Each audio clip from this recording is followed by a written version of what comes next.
Entrepreneurship is great, but can also seem overwhelming. Wouldn't you like to know the pros, opportunities, and problems with different business and investment strategies before you jump in? Well then, welcome to EntrepreneurshipXposed. Welcome to another episode of Entrepreneurship Exposed with your guy Beez. And today we having another great conversation with another good friend of mine, Coach John Austin. What's good, brother? How you doing? I'm good, man. I'm good. I love the intro, by the way. Yeah. Thank you, man. Thank you. We had a little fun with it, right? Yeah, got to, man. Got to. I love it. But how's everything been, man? I love when we have conversations because I feel like we take it to a whole different level, right? The things that we talk about, you know, it's refreshing to see other people interested in it because it's things that too many people feel like, oh, I can't deal with that. I don't want to know anything about it, right? So we embrace the challenge, and we love that type of those topics in that conversation. Heck yeah, I love it because it's funny when you realize people realize or have a factual understanding in their mind.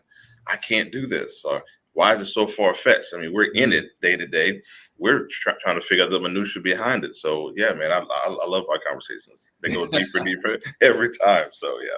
That's what's up, man. So go ahead and introduce yourself and tell the people a little bit more about who you are before we jump into this convo. Yeah, man. It's funny to even do introductions. You got to think about who am I. Now, it's Coach John Austin, and I got the name Coach not from being a real business coach. I'm more of a business strategist, growth development strategist, if you will, for business. I got the name Coach from a client of mine. I was teaching football to his son at the time, and he's like, man, you teach football and business the same way. You should be coached 24/7, and the name just stuck, right? But I've been in this business now 17 years. It'll be our 17th anniversary this year. So shout out to God just letting us be in this thing this long. I started out in the real estate space, and then over time went into the consulting space. And then I'm like, I'm making more money consulting, and I like it more than real estate. Let me just stay in this lane and see where this thing goes. And it went from more consulting to there's a lot of people out here who don't really understand the fundamentals of this business and how to grow and scale. And I'm looking at the data, why are these businesses failing? I'm like, oh, okay, I see where my niche needs to be. And we've been there probably the last 7 years, just really in that growth development, fundamental space, you know, planning and strategy, and now getting more into the contracting space and the credentials that are needed. So we found a really good niche there, man. So I'm enjoying it. You know what? And because we have similar backgrounds too, that's why we connect so well. Because also, wouldn't you say that, first of all, that's not the sexy path, right? Like when you talk about these things, when I've spoken about it in the past, that's not what people are the most hype about. When I told them about, oh, I was renting out cars, exotic cars through Turo, and then launched into, you know, a direct rental fleet and blah, blah, blah. They're like, oh, tell me more. But when it talks about scaling your business, you know, people are just like, okay, whatever. But yet the large Fortune 500 companies, the ones that know how important it is to do the things that we're discussing, they're the ones that's hiring us as consultants to come in and, you know, to kind of make that type of change, implement that, correct the inefficiencies in the process so that you can scale better.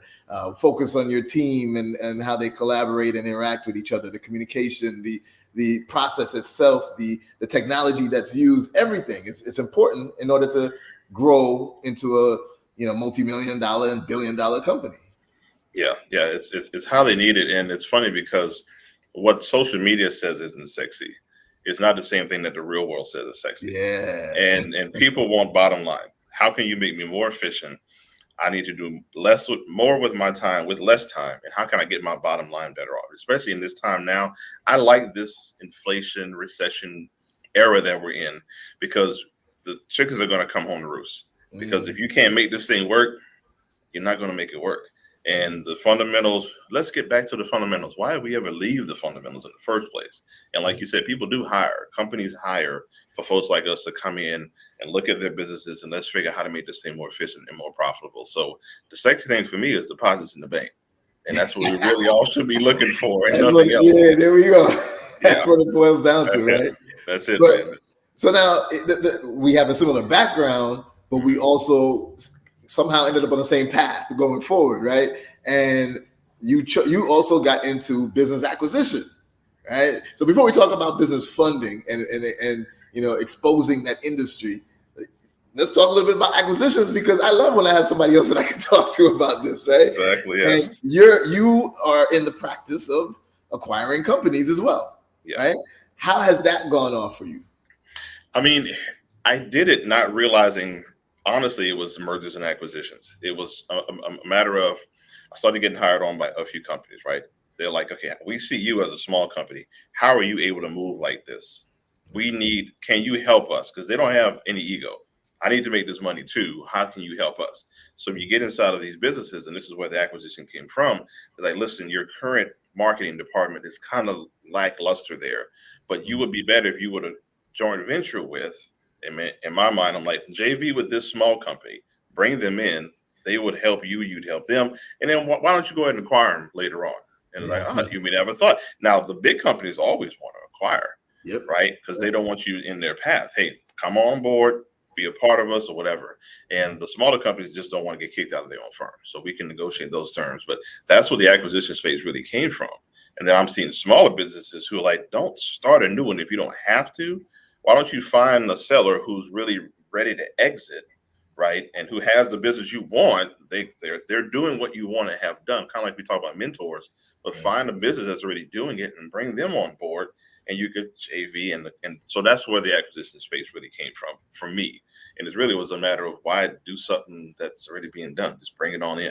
Exactly. Don't reinvent the wheel. Bring the wheel on board. There we go. Exactly. And it's one of the only, it's the best industry to get into to reduce your risk as much as possible. There's always going to be some form of risk. But if you have a historic data sheet of financials and everything for years, a decade or more, then you can at least understand what you're getting yourself into and how much cash flow you can buy yourself by acquiring this company.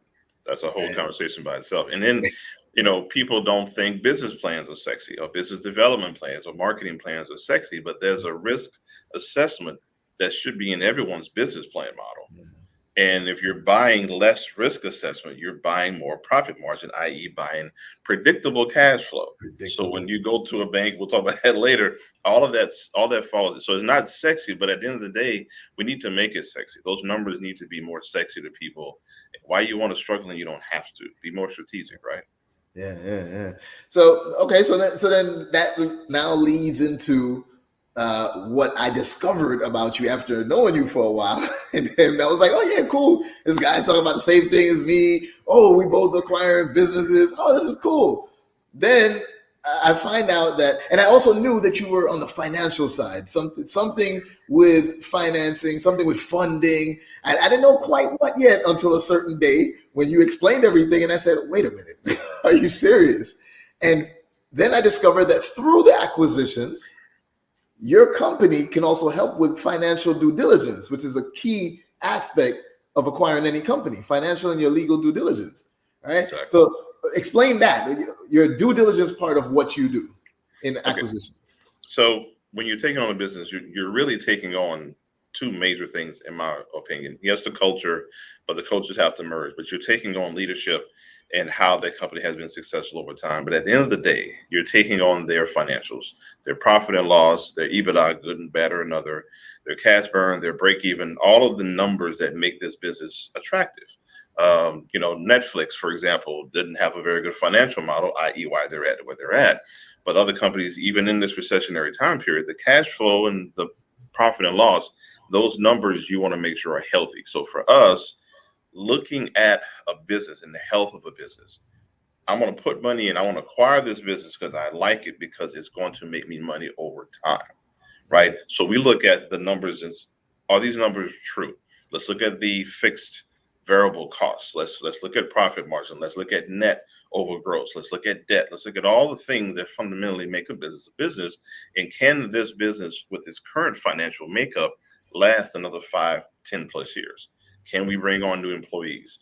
Are we hiring the right people? Are those salaries? All those things. I mean, there's 15 tabs on the spreadsheet that we have to go over to make sure it's healthy. It's like you go to a doctor, they do all your lab work. Well, on the financial, and I would even say on the numbers end, because sometimes people think financials from my perspective, and they get a little scared. Like, I don't want to look at the finances. Let's just make sure that the numbers make sense. And at whatever multiplier effect you're adding, that's what we look at. So through due diligence, we are kind of a stress test. So we're going to stress these numbers to make sure, yeah, you say you're profitable and you're good, but the numbers don't lie. The numbers will not lie. And under those tests that we do, we can then go back to our clients and say, yes, this is a good company, or it's not. This is what you should look for. And then we'll give guidance on what they should do fundamentally to make sure that this business is successful long term. There we go. There we go. And then you even take it to the next level. So that's financial due diligence before acquiring a business. Yes. So after acquiring it, what does the Bankready program really do? So Bankready is kind of a multi-tiered, faceted program. So when your business starts, right, when you get off the ground, say through an acquisition, you know what you're getting into. So you've bought the car, you've test driven the car a little bit. So now it's time to take it on the freeway. So what we do even beforehand is we test the market. Are you bankable for the marketplace? Not just financially, but does your business model, does the market want what you have? So you're dating the market. You want to court the market, take it on. So what does the market say? Do I want you or not? And if you are accepted by the market, how do you then help to make the market better, right? Because businesses are here to solve a problem, make things more convenient, etc. So does your business solve a problem?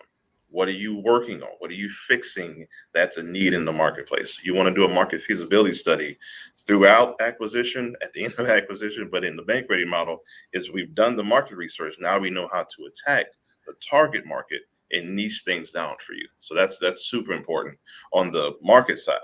Executing that business plan and that business model takes time too. So Bankready does that as well. And we also make sure that financially, the numbers, how do we project out the right amount of growth? Are we hitting break even? And when do we really get to that profit margin and in that net profit margin? And are we sustainable? That at the end of the day is all tested through Bankready.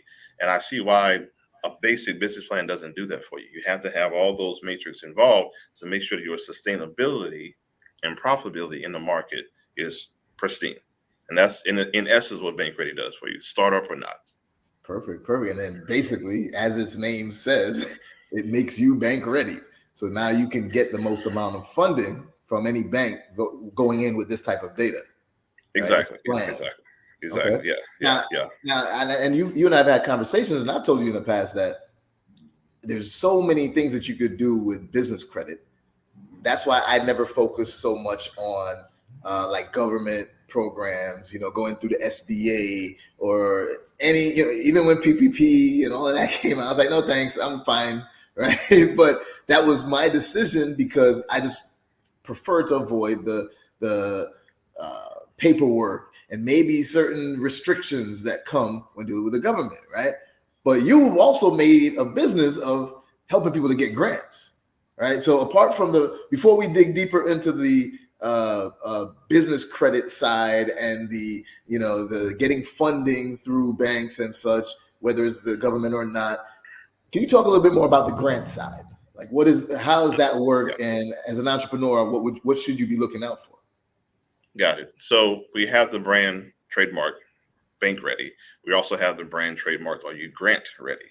And I'm noticing that this a ton, and shout out to my staff member Siobhan. She's great. She's our grant specialist. She understands this space very well. So bringing her on, like a mini acquisition, bringing her on and the expertise, I wanted to teach grants aren't just for nonprofits.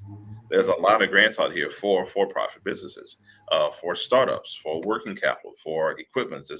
There's multiple areas where there are for-profit companies that have a certain part of their budget that they are putting back into the business community for startups, for women-owned small businesses, for different categories of businesses, right? So when you are able to make sure that, again, Bankready, because think of it this way, there's money on the table that they want to help startups with, because that's economic growth, economic injection. So these companies want to have a play in that. And I think that's kind of a mandate that they give something back to their communities. But they want to make sure this $10,000, $50,000, $100,000 grant where's the money going, how are you going to use it, and how are you impacting the economy? How many people are you hiring? So there's kind of a criteria for certain grants, right? So if it's Black women owned, or if it's this or that, or certain industries, et cetera.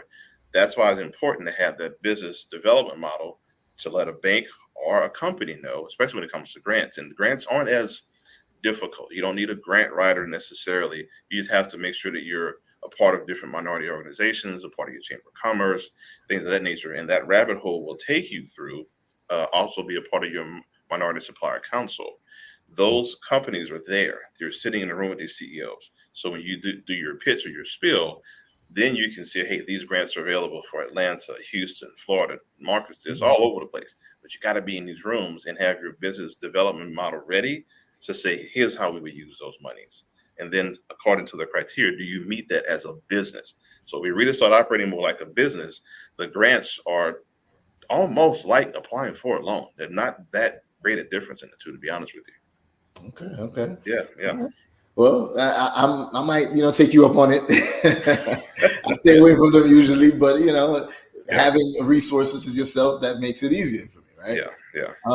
But now let's go into the business funding side, because that's what we're here to expose today, the entire industry of business funding, right? Oh my And I'm going to start with the first thing that I know has been the narrative on how to build business credit and how to get business funding for years. And that was the whole net 30 accounts, pay to vendor, get to the tier 1s, to the tier 2s, to the tier 3s. Then you could get certain credit cards, right? You would be approved for certain lines of credit, for certain trade lines. And in particular, the shift happened in the last few years where it's only the type of things like maybe a Home Depot card, Shell gas station card, right? Which is cool if you're in a construction business or if you're a trucking company and you need either one of those. But you're also going to want the ones from the major banks too. You're going to want lines of credit from them. And they don't focus so much on your Paydex score as they used to. Now it's all about PG, unless you're at corporate credit level. So it's more important to fix your personal credit first before, really going into worrying about your business credit.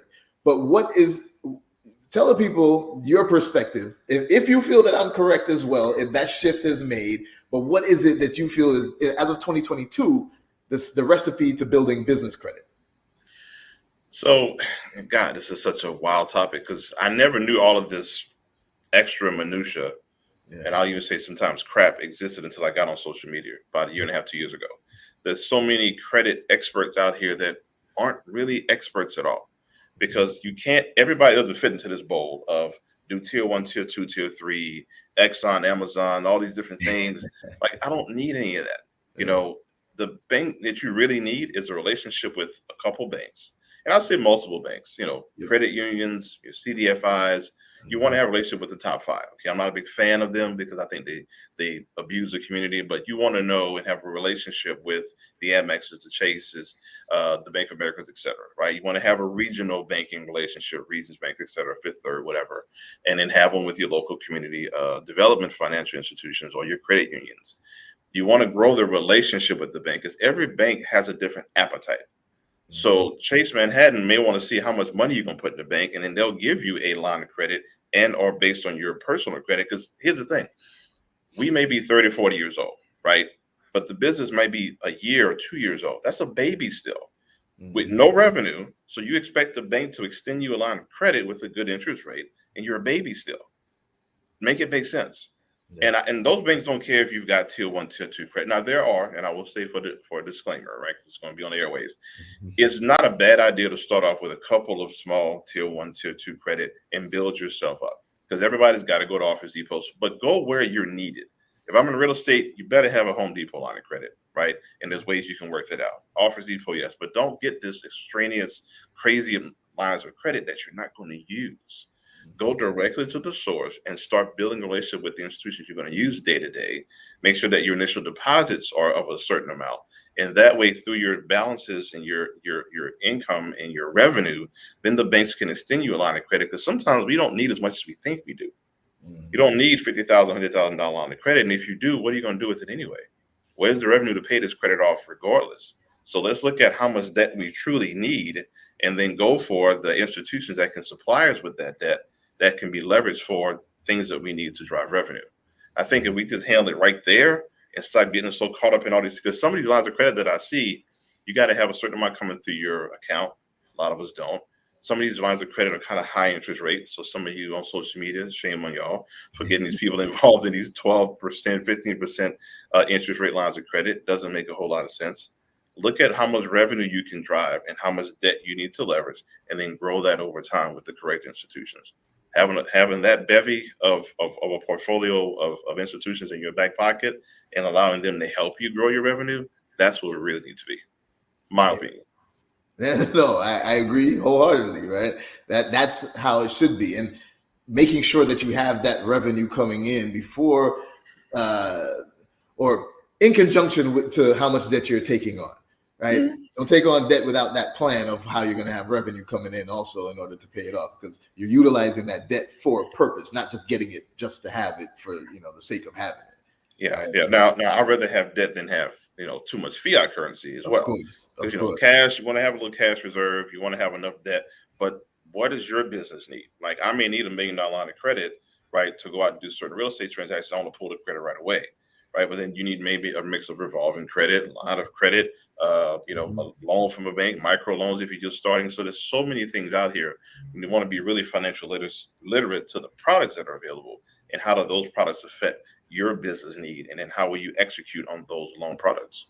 So you also said the strategy I typically recommend as well, which is the credit unions, the regional banks, the community banks, right? All of those things, the minority depository institutions, focusing on, and yes, the big dogs as well, but they're secondary in my opinion, because the credit unions, for example, are dying to give out money. They're way more willing than the big boys are. So by having relationships with multiple banks, some banks are by definition a relationship bank too. Some are just going to look at specific numbers. What's your if they're doing a PG, what's your FICO, whatever number FICO 10 or not FICO 10, but like FICO 9, 8, 7, whatever it may be for the type of lending that you're looking for. Whereas a relationship bank like a Navy Federal that everybody seems to know about, Navy Federal is like, hey, if you have more products with us, we'll give you more products. Like, or you get with us is the more we just keep giving you, and they have their own internal scoring rather than only your FICO, right? Yes. But knowing all of that, what do you say is the best path to getting the most funding as well, right? And you could include the grant side too. But what would you give as a strategy to get the most funding possible when you're starting your business, and if it's different for when you're like growing your business? I would say, first of all, join your Chamber of Commerce, join your Minority Supplier Development Council, and start attending those meetings. Because whatever city you're in, so I'm in Houston, if you're Atlanta, Florida, you want to know what the local feel is with the institutions that are there. Get yourself minority certified on a city level, on a state level, and register with your with the federal side. I don't want the federal government in my business. They're in your business anyway. Okay, let's get that out the way. Yeah. These are federally backed or insured, banking institutions. But the reason why I say get minority certified, if you're a woman in business or Black and brown in business, the CDFIs, if you look back at the CARES Act, okay, the money that's coming down, they go to tribal organizations and they go to CDFIs. Yeah. So there's billions of dollars that are getting pumped into the credit unions that, as a minority business owner, which a lot of us are that are tuning into this, and especially all the ladies out there, shout out to y'all. You have to be woman-owned certified, and then you walk into the bank just like a degree with a credential, and the banks are like, oh, okay, we've got set-aside funds just for you guys. Because if you don't walk into the bank with that credential, you're technically considered competing with the white male. And if you're not certified, you're kind of in the same basket, but you don't have to be. So why don't we go for money that is earmarked for us in our small businesses and develop a relationship with the banks that have an appetite for us? Some banks may be more tech, some more farm, some more ag, whatever. So when you go to the Chamber of Commerce meetings, which is number one, you learn who's what. And when you present your business, hey, this is what I'm doing, the Chamber of Commerce folks will say, hey, you need to go talk to so-and-so or go talk to so-and-so. And then you learn how the industry is set up for you to win. Then you develop a relationship with those institutions, and that's how you get those lines of credit and loans based for what you have a need for. And that right there is something that we don't do enough of. But if we started there, it's a definitely rabbit hole you want to go down. Definitely. Okay. Yeah. So I like that. Now, I've heard the other side of this of the coin, where some people would say, don't only worry about getting minority certified, right? Because it may limit what's available to you, and they want the availability of everything. All right. What do you think about that? Bad advice. Whoever says that. I get why they say that, because sometimes they get stuck in like the hub zone. Like, I'm only going to be in the poor part of town, No, minority certifications have been around for a while. The Minority Business Development Agency just became a permanent agency through the infrastructure or the CARES Act this last fall. So you've got minority business development all over the place. So to say that it doesn't limit you at all. Now, where your address is, yes, if you're in a hub zone compared to if you're in a prime area, so you do want to have different divisions in your business. But we're talking about just coming out the gate, right? That year 3 to year 5, kind of that growth scalability time frame. It's not just focusing on that, but that's who you are. So you can't compete with a larger tier population or the dominant society when you haven't grown in scale where you are first now. So get there, because once you stay there, you'd be surprised the multi-million dollars in business opportunities and contracts and funding that you're just looking aside from. So I say to those people that make that comment, you haven't been in this long enough. So don't say things like that, because you're kind of missing the boat there. You really are. And I'm saying from my perspective. I feel you. And in the comments I see, we have some, Shalisa asks if you could repeat the things that they need to join. Okay, so the first thing would be your local city chamber of commerce. So I say join the Black Chamber of Commerce, join the Latino Chamber of Commerce, and join your local city chamber. There's a national chamber of commerce as well. Yeah, it's a lot to join, but they kind of speak the same language. Yeah. So your city chamber, Black and Latino chamber are great. There's other chambers too, but get there first and they'll take you there. The National Minority Supplier Development Council. If you Google that and put your city behind it, you'll see where to join there. They're a private organization, but they deal, the city and state is more the government side of it, right? So you're dealing with the county or the parish, right? But when you're on the minority supplier side of things, you're dealing with the private side, Fortune 100 companies, Fortune 500 companies. Those are the big boys that you want, because they do have, kind of like diversity inclusion is on the W-2 side, is for when you work for a company. The Minority Supplier Council, that's the minority side of companies working with minority certified businesses. So you stay right there, that rabbit hole, because it's endless. So when people say don't do that, I'm like, why not? You imagine, I want to work at Amazon or GlaxoSmithKline or whomever.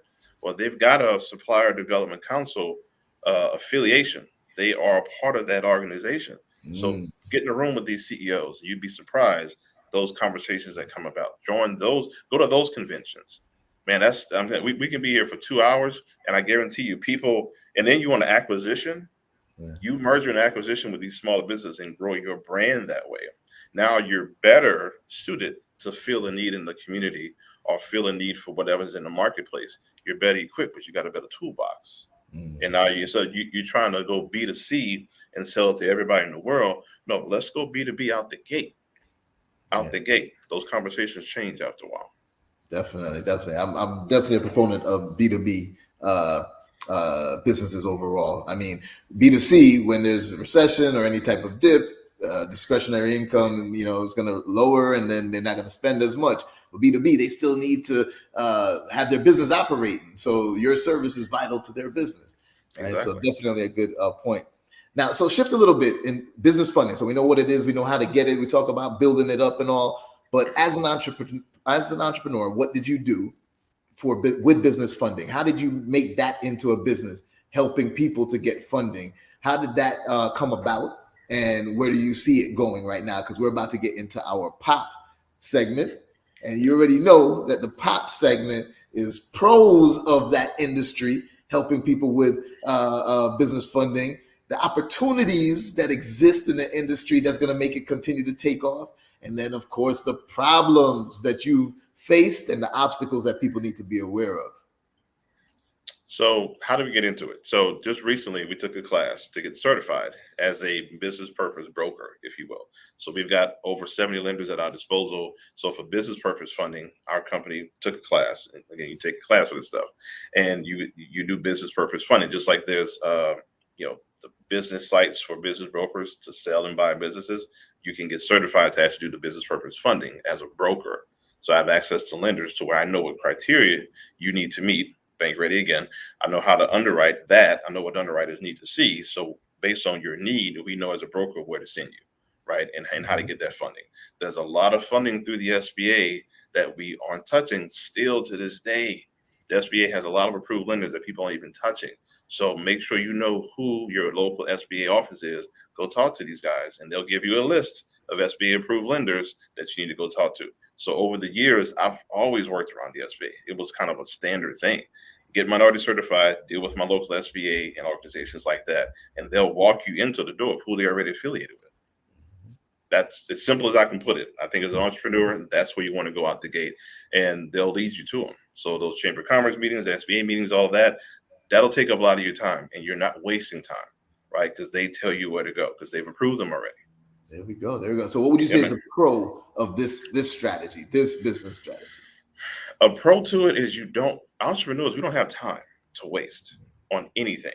We have to be extremely diligent with our time, very focused, very strategic. So why don't I go to the source who their job is to make sure that these lenders are approved and that they're helping the business community out? Small businesses are failing, they're this and that, but small businesses are the heartbeat of this country. So that's saving time and being efficient. That's, I say, was a major pro. Follow the money. Right? Success leaves clues. That's a big success bubble over there. Go to those guys and talk to them and build a relationship. That's a big pro right there. Save you time.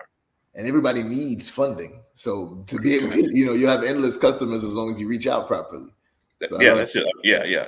Endless. And what about the opportunities in that industry now? Like what's changing in the market or anything that's going to make this even, a greater strategy to go forward with? I would say right now there's such a need for money, and there's so much money that came through quantitative easing, right? They dumped a lot of cash into the market that hasn't been used yet, right? We go to PPP, EIDL just dried up as far as they just closed that door, but there's still a lot of money in the marketplace. So the opportunities, honestly, are immensely endless right now. There's so many opportunities that are just waiting for you to come on board for. But what I've noticed and where we position ourselves for us as an opportunity in our SWAT, the SBA and all these guys are over here, the entrepreneurs are way over here. There's a gap in the middle of how do we get over there, Coach? So what we've done, let us be the bridge to take you where the money is and where the opportunities are. Because there's a ton of business opportunities that we just don't know exist. So and most of our clients, they think I want to go this route, but when they see the opportunities available, they're like, wait, hold on. I'm going to go over here and do this to drive good revenue.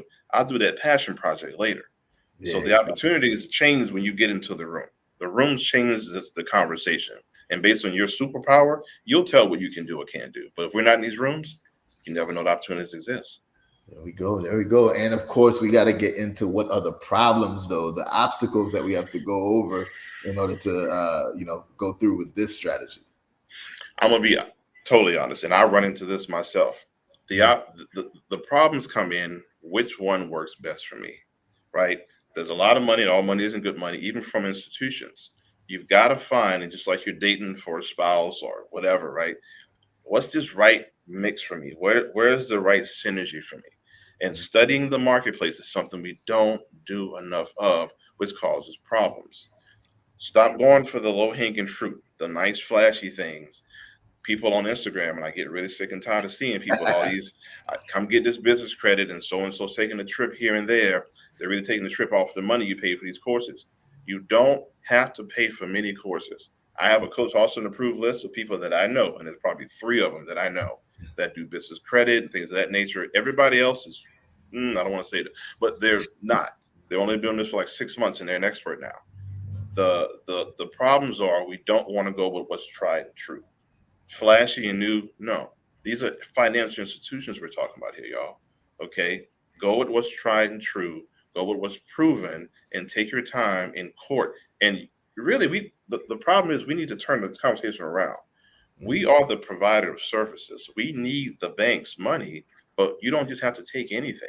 So date and court them, right? And see how much money you need to put into the deposits, how they lend, why they lend, what structured terms are out there for you. What's the best lending product for you right now that you can scale with? Do your research. Don't be so quick to pop off. That's a problem. We run too fast and then we get hurt. And now it takes you so much time to get back to the right thing. Oh, it's a scam or it doesn't work for me. No, we got to do our due diligence, man. Go back to that due diligence thing again. We got to do our due diligence. Slow down, learn the market you're around, even on the financial end of things. And then you'll see much better. That relationship with that banker is prime right now. Okay. I love it. Now, I always got to come back to this question, though. So what is your next acquisition? Sometimes I ask people what's going to be their first acquisition. But for you, what do you think is your next acquisition? Is it about a specific industry that helps a different business you already have? Or is it just about the numbers? A little bit of both. And I'll be honest with you. Let me retrace that answer. I always look at where the market is going. Okay. So if I'm looking at something that's tech heavy right now, tech isn't going away. Yeah, the stock prices are low, but tech isn't going anywhere. So our next major acquisition is in an AI space, artificial intelligence space, to help our systems get better so we can help our clients get better. Okay, so we build our business development plans. We're looking for that acquisition. Okay, I'm looking for kind of a heavy equipment company play. I can't say too much about it, but the infrastructure bill, again, they're looking to build the infrastructure of these United States. I want to get a play in there so that I'm a major buyer and seller of certain parts that these heavy equipments are going to be using. I'm OSHA certified, so I've done projects on these plants before, so I know what they need. And I made that strategic move years ago to work in these plants to see what's needed and what's not, right? But a major acquisition that we're looking at is in the healthcare space. What was beauty, and we had this conversation, what was beauty and kind of vanity is almost a health need right now. Because the depression level is high, man. We're going through a lot as a community, all of us. I don't care who you are. You're going through something.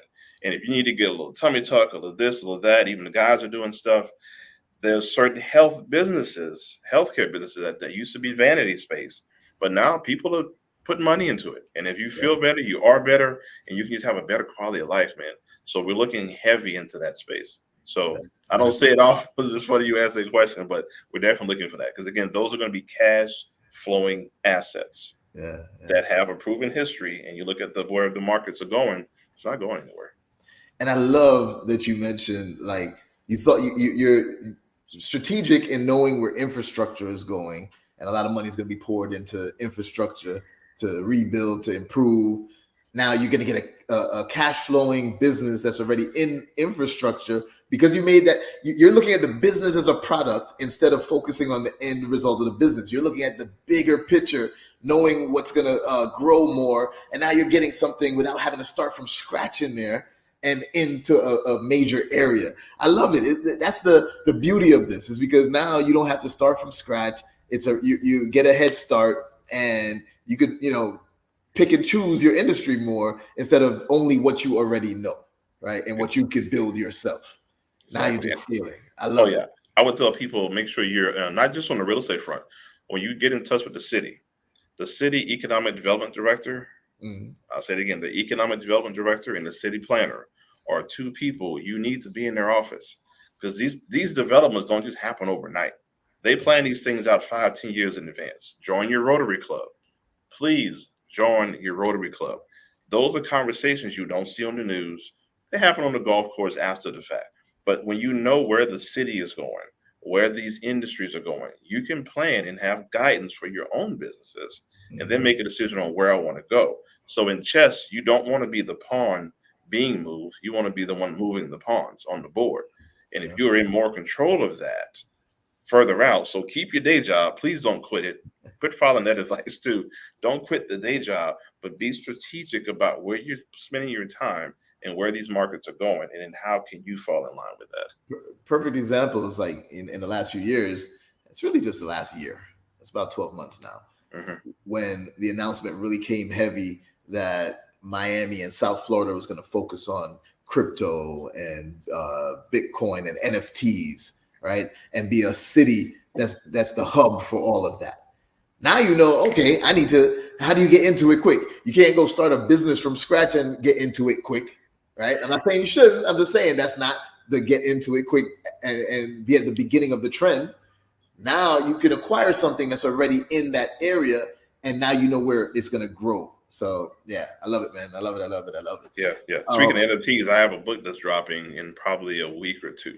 So y'all keep an eye on that. It's an NFT blockchain kind of bundle, and it gives the fundamentals of NFTs, how they work, what's going on with that, and the fundamentals of blockchain. Yeah. So I haven't told you about that yet. Yeah. You send me that link. We'll make sure it's in the caption below so everybody can find it whenever they watch this episode. Now I have to end off with the most important question. And I've mentioned this one to you before too. So the $1 trillion table. There's a challenge that by the end of this decade, I want to be in a room at a table, the $1 trillion table, where we have $1 trillion assets under management. And I would expect to see many of people that look like me in there. Right. So will you be part of this $1 trillion table, this challenge? And how do you see acquisitions and business funding helping you to get there? I'm gonna add one piece that'll make it happen for a lot of us, and I don't want us to be scared of it. Will I be at the table? Heck yeah! I want a whole section. I want a corner. I want the whole because I don't want us to be afraid of $1 billion businesses. Because if you got $1 billion, I got $1 billion, and we got enough of us brown and black people in that space, there's no reason why we can't do it. But there's a quick way of doing it, and I mentioned it throughout this podcast, and I've said it before.